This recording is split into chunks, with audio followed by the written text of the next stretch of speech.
lab, we are going to prepare sulphur ointment. Okay, so which is very important. And this sulphur ointment is used as a scabicide. It is used as a scabicide. Now, the most important thing that is, during this sulphur ointment preparation, we have to learn keenly about design thinking. So, how does design thinking work out during the preparation of sulphur ointment? Okay, design thinking, we have 5 principles. Okay, first one is empathize, second one is define, third one is ideate, fourth one is prototype, and the fifth one is test. Okay, not only the sulphur ointment, whatever the case is there in any laboratory, the experiment should be based on DT principles. That means whatever the experiment you are conducting, you have to divide into 5 basic principles what I said. So how these 5 design thinking principles will be applied to this design thinking principles, I will explain you now. First one is, what is the first one I told you? That is empathize. That is empathize. So during the preparation of sulphur ointment, as you know, we have sulphur powder. We have sulphur powder. This is the main ingredient of the sulphur ointment. Okay, so the principle empathize, how it works. So the sulphur ointment, during the preparation of the sulphur ointment, we have to use the ingredient that is sulphur. So this sulphur is gritty in nature. Gritty in nature. Gritty means it's not like soft. It's not like soft. So if the sulphur powder is not soft, then ointment won't be soft. So this is the problem associated with the sulphur ointment and exclusively with the sulphur. That is DT principle 1, that is empathize. Now coming to the second one, define.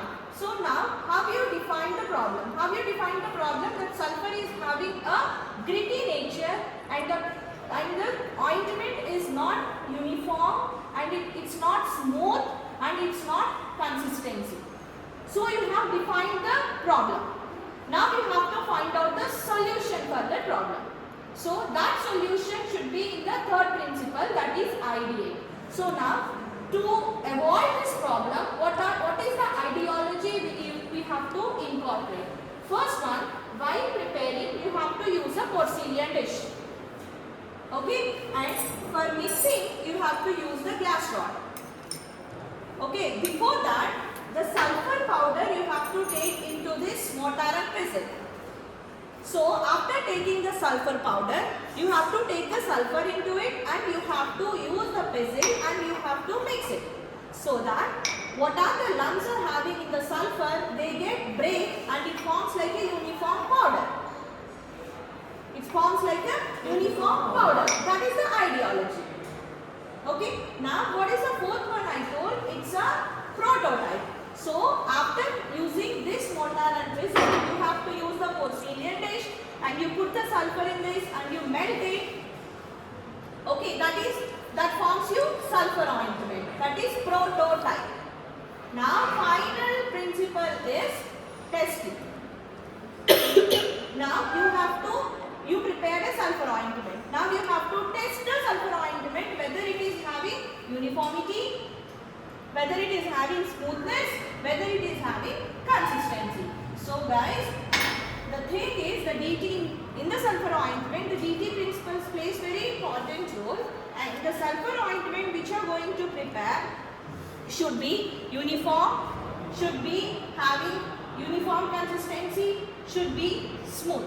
Now you prepare a beautiful sulphur ointment in our laboratory and explain the procedures and whatever you have done, and please present me. Thank you.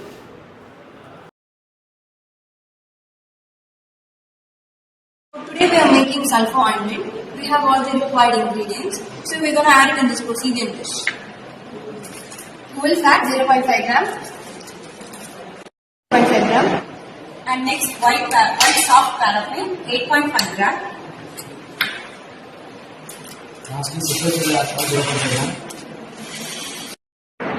Now we have mixed all the ingredients. Now we are going to keep this in the water bath and melt it. Now we're going to mix all the ingredients together and we're going to place it in the water bath and let it melt.